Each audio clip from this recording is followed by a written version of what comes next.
What I have done is I have compiled a list of my 48 favorite artists to the best of my ability, and I made a bracket. And it wasn't seeded by me, I had somebody else seed it. The purpose of this video is to discover or to find out what my favorite artist of all time is. So one artist out of my 48 favorites, and I honestly really don't know what it's going to end up being. I got somewhat an idea, but this list is, I mean, this bracket is totally subjective. It's not me trying to find the greatest. I'm going to include memories of mine and how important these artists for me. I guess what we're going to try to do is we're going to try to figure out if I could only live with one artist's discography, we're going to figure out who it is. Let's get into it. Wait, damn, is this going to look a little bit weird? So yeah, this is the bracket. This is what we're going to be doing. And yeah, we're going to discover slowly each artist is going to get knocked out, and then we're going to end up with the final two. So let's start off, I guess, up here. Oops. Okay, wait, no. Okay, yeah, starting here. Okay, we have Joyce Manor versus Kanye West. And this is I'm not going to lie, this is a bad draw for Joyce Manor. I love Joyce Manor. Self-Titled and Never Hungover Again are two of my favorite rock albums of all time. Yeah, they have two of my favorite albums that I listen to all the time and I've listened to forever. But Kanye West has like 7 albums I listen to regularly that are like always on rotation for me. It's just a bad draw for Joyce Manor. It's just a bad draw. It's unfortunate, but I got to go Kanye on this one. Okay, Olafur Arnalds versus Bright Eyes. Conor Oberst. You know, I love Olafur Arnalds. He's my favorite composer. Living Room Songs is everybody should check that out if you haven't. It's not one of the most popular albums in the world, that's for sure, but it's a modern classical. It's probably my favorite modern classical album of all time. I mean, it's definitely my favorite modern classical album of all time. But I've got such a soft spot in my heart for Bright Eyes. I'm Wide Awake This Morning is like a big part of my youth, and this is a biased list, so I'm definitely gonna go Conor Oberst and Bright Eyes on that one. Okay, Lorde versus the Avalanches. Okay, but the issue is neither of these artists have a lot of albums. I think Lorde has 2, and I love Melodrama. And she was carried here pretty much solely off of Melodrama. I'm not the biggest Pure Heroine fan. I honestly, just because I really, really, really loved their 2020 album. I like all 3 of their albums, but Since I Left You is one of my favorites, and I like it just as much as Melodrama. I think they're about equal, but I think I like We Will Always Love You more than I like Pure Heroine. Yeah, if I had to be left with one artist's music, I'd probably choose the Avalanches. Oh my god, FK Twigs versus Kendrick. Yeah, not the best draw for FK Twigs, just because Kendrick is probably my favorite like lyrical rapper ever, and I just think he's such a genius, man, and I love his music so much. He has multiple albums that have stuck with me for a very long period of time.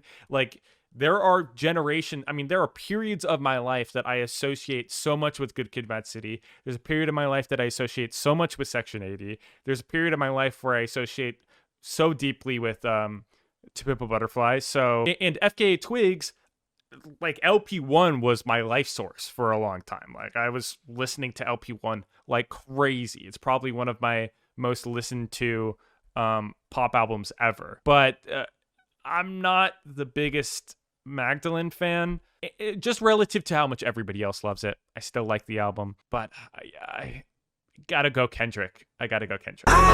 Okay, Boards of Canada versus The War on Drugs. War on Drugs has 2 of my favorite rock albums ever. Self-Titled and Never Hungover Again are 2 of my favorite rock albums of all time. But Boards of Canada is like, I don't know. I have such a huge personal connection with Boards of Canada. There was a period of time where like I pretty much only listened to Music Has the Right to Children and The Campfire Headface. And I didn't really have that period with The War on Drugs, but The War on Drugs, both of their albums have been in rotation for me forever. And I throw on the War on Drugs albums like in the morning all the time. It's one of my favorite albums that I listen to in the morning. But I gotta go Boards of Canada on this one. Okay, My Chemical Romance, man. My Chemical Romance versus M83.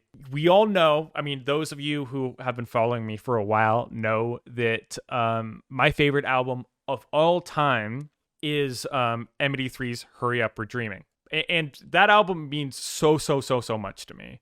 And Dead Cities is another album that I really, really love. The thing is if we're thinking about artists and not albums, like how much like being into My Chemical Romance meant to me when I was younger is a big factor. Okay, so since my favorite album of all time is Hurry Up We're Dreaming, The Black Parade is up there. It's I think it's like my second favorite album of all time. And the question is like, could I live without either of these albums? That's so hard. This is so hard. This is like, I feel like they should meet later, dude. M83 getting out in the first round sucks.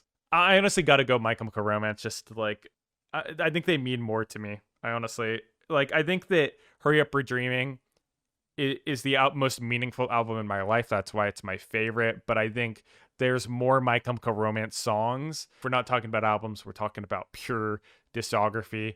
I gotta say that My Chemical Romance has got the beat. So okay, Prince versus the 1975. A lot of you guys don't know this. I was a huge 1975 fan when they first came out, when they were doing their EPs and before their first album came out. I was like a massive 1975 fan. But Prince is Prince.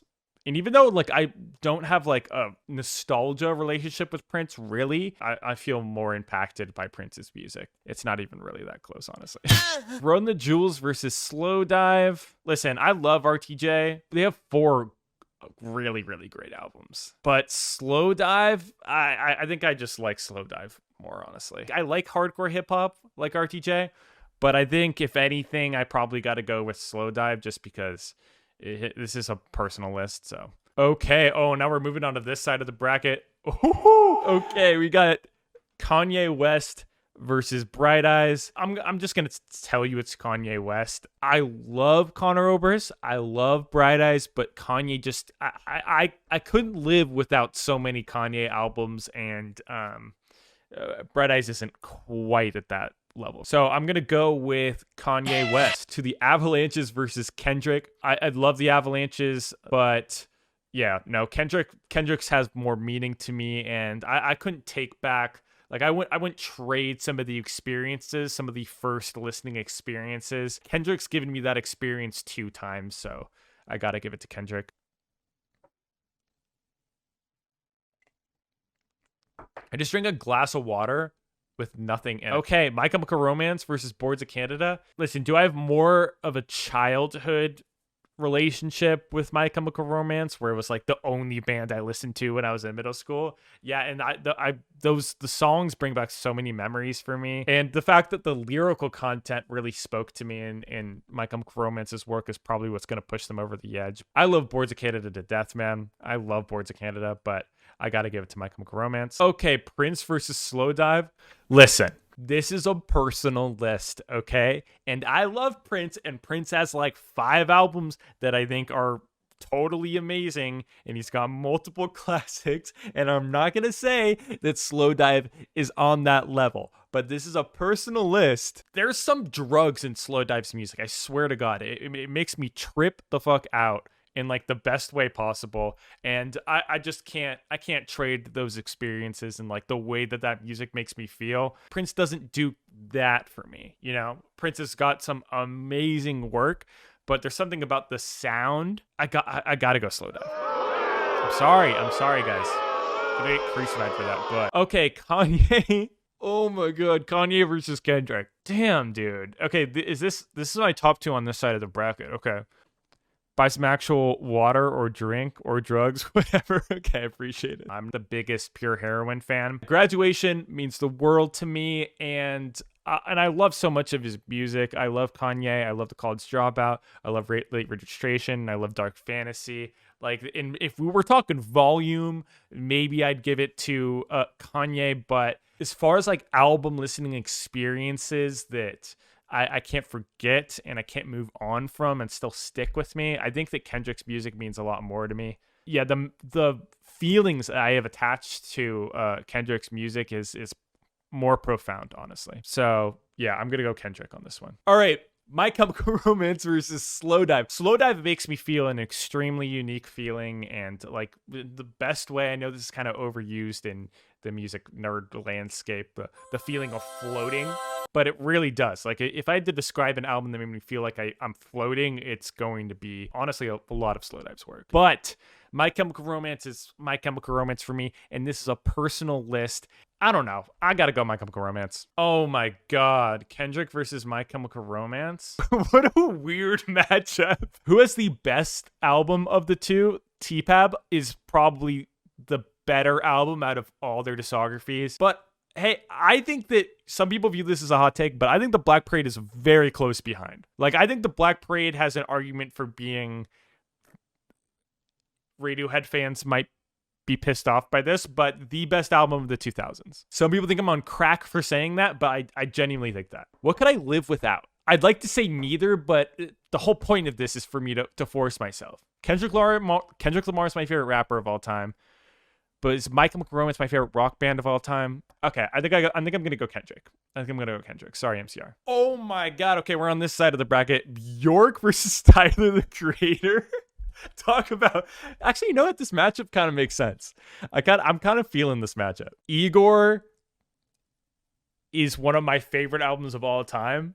As far as like the amount I listen to it. I've listened to Igor so many times. And I really, really do love Wolf. And even when I was a kid, I liked Goblin a lot. And now looking back on it, I recognize that Goblin has its flaws or whatever. I still think Goblin's a better album than Cherry Bomb. Come at me. It's got to go to Bjork, though. Like, I was just stalling, but it's going to Bjork. Yeah, so, I mean, listen, Vespertine is an ethereal experience. Like, maybe not floating. If Slow Dive made me feel like I'm floating... Vespertine made me feel like I'm transported to like another make-believe land. While Tyler's got some great music, I think that Igor would have to carry it so hard. Like, I'd have to love Igor 1,000 more times than I do, and I already love Igor a lot. I'm going Bjork. Daft Punk versus No Name. Some people don't know this, but No Name is like one of my favorite rappers right now. Like, I genuinely think that No Name is one of the best rappers in the game. I think I listened to Telephone for a year straight, dude. Like, it was like my go-to album for so long. And Room 25 was amazing too. That album kind of blew my mind lyrically. Like, I think she is one of the best lyricists out there right now. And Daft Punk has Discovery and Homework, and I love Homework. Like, give No Name a couple years though. I swear to God, No Name is still hella young. I think in a couple years, if No Name puts out a couple more projects, it's possible. I'm telling you, this is closer than you guys might think it is. Okay, yeah, we're going Daft Punk though. Radiohead versus Gorillaz. What is this seeding? I'm so mad at my friend who seeded this. Wait, this seeding is so fucked up. This is fucked. Okay, but I need to choose one. Okay, I think that if we had to compile all of their albums, I think that Demon Days would be my favorite out of all of them. But like, I guess I'm just not a big enough Plastic Beach fan or a fan of the rest of their work for them to beat out Radiohead. So I'm gonna go Radiohead just because Radiohead has so many albums. Yeah, it's gotta be Radiohead. Oh my god. Taylor Swift versus Frank Ocean, dude. Damn. Okay, yeah, so this is rough. This is rough because I got a lot of memories of my childhood attached to a lot of Taylor Swift songs. Back when I was a self-shaming music fan and I was like only listening to My Chemical Romance and like bands like that and Taking Back Sunday, and I was just like, oh yeah, 3 Days Grace and 30 Seconds to Mars, that's real music. And Taylor Swift ain't shit. I was feeding myself Taylor Swift while I was in my weird kind of rock music supremacy stage. So I've got a lot of memories attached to Taylor in terms of like pop music. Red is one of my favorite pop albums of all time. Speak Now reminds me a lot of my childhood, and I really do like 1989. But I honestly think that like if I had to leave one of these artists their music behind, nostalgia and all that shit can't carry it past Frank Ocean, unfortunately. Can't carry Taylor past Frank Ocean. I think that the quality of Frank Ocean's work is just kind of it outclasses Taylor a little bit, in my opinion. Okay, oh my god, Phoebe Bridgers versus The Strokes. What a terrible draw for you, Miss Bridgers. Oh my God, this sucks. Okay, Phoebe, still a super young artist. She's got to be only like 26. 2 albums out. If we count her collaborative projects, she's got what, like 4? Yeah, The Strokes. You know, they have some of my favorite albums of all time. I don't know what else I can say about that. I'm sorry, Phoebe. I'm really really sorry. I'm really sorry, Phoebe. I gotta do it to you.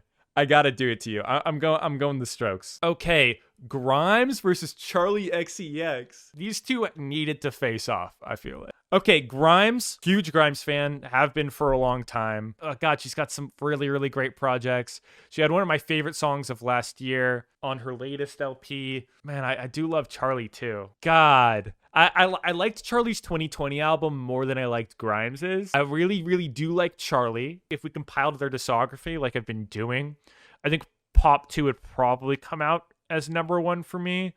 This is a really hard one for me, honestly, guys. I honestly think it could go either one. So this is not a shade to either one of them. I'm gonna go Charlie. Sorry, guys. Bony versus Flying Lotus. Wow, this is interesting category. This is hard because I'm a huge Cosmogramma fan. I love the shit out of Cosmogramma. Hey, I said that it was my album of the year for the year that it came out. When did it come out? 2010. But Forever Ago, Blood Bank. I mean, 22 a Million. I mean, Self-Titled. I mean, dude, there's just too many. There's too many.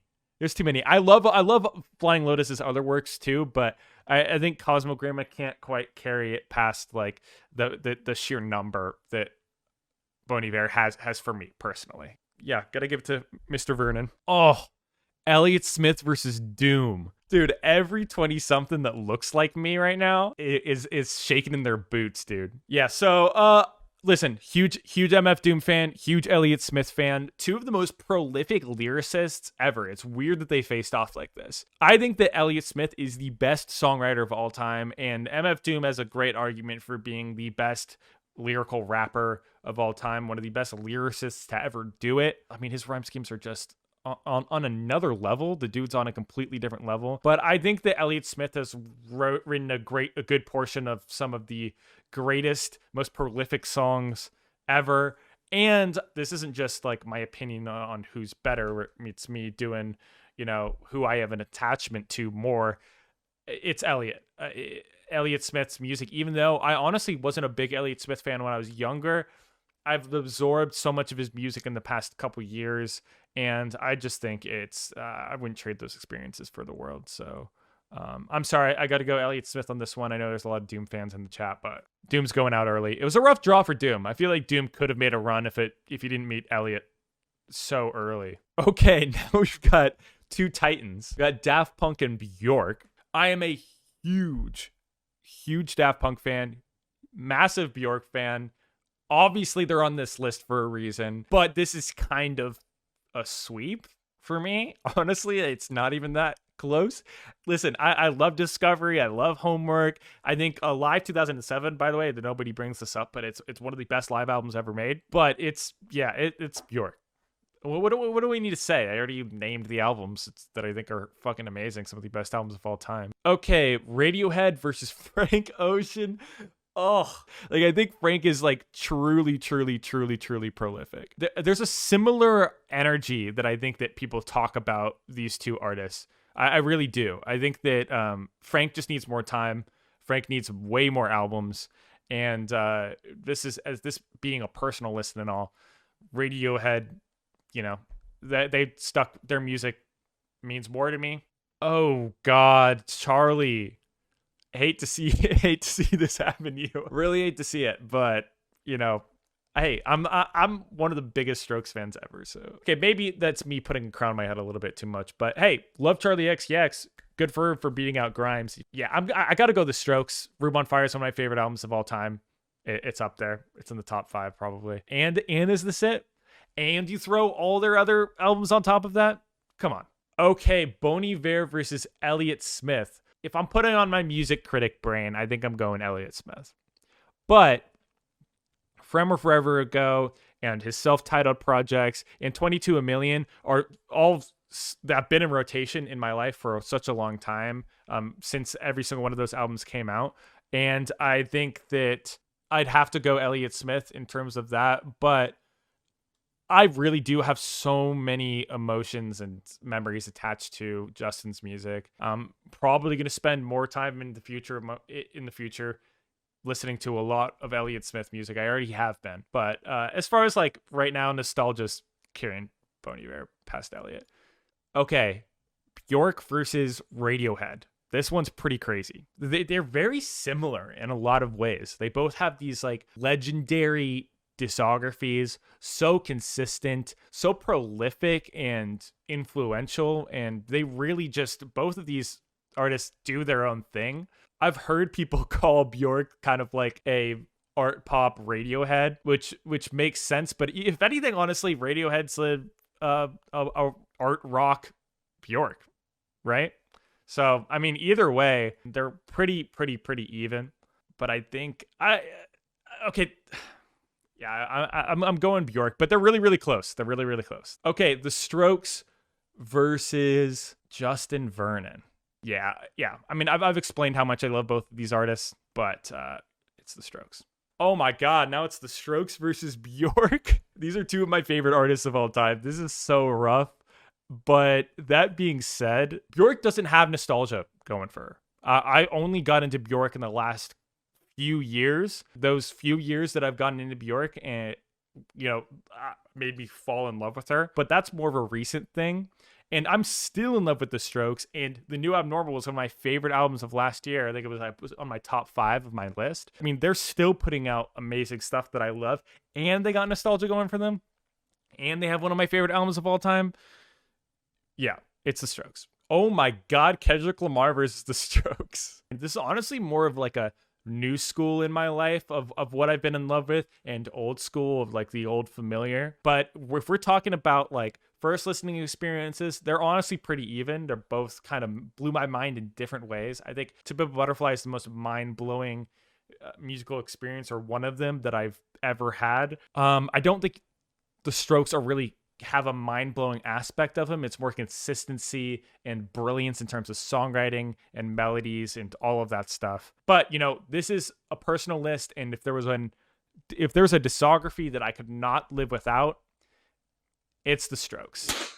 And I was going through this list. I realized pretty quickly in this list, I'm not gonna lie to you guys, that it was gonna end up being The Strokes. I love The Strokes. The Strokes, turns out, The Strokes are my favorite artists of all time, guys. And that's the end. Hey, I hope you liked that video. If you did, please consider liking the video and subscribing to the channel. It helps me out a lot. Also, most of my content is filmed live on Twitch, so if you want to see me film my content live or just hang out, please follow me on Twitch. I have the link in the bio. And yeah, thanks, guys.